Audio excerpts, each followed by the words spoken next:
Let's look at this question. What are the ranges of value of x that satisfy the following equation? Mod x minus 6 whole thing multiplied by 5 minus mod x is greater than 0. Okay, so we have to identify the range in which this is getting satisfied.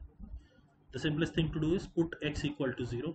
If I put x equal to 0, I get minus 6 here, I get 5 here, minus 6 into 5 is minus 30, which is not greater than 0.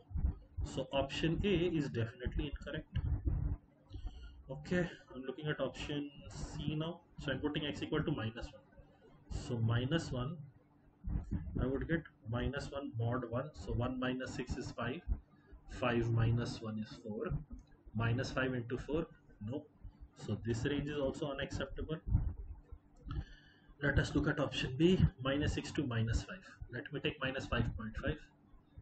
Let me take minus 5.5. I will here get minus half. I will here get minus half into minus half. Yes, there is a possible pair available, and therefore answer should be option B only, because D says no solution possible, but we have seen a solution is possible at minus 5.5. I am getting an acceptable case. Let me also check for peace of mind at 5.5. 5.5 minus 6, yes, it is the same thing, minus 5.5 or plus 5.5. So this should be the answer. This will not be the answer. Answer is option B.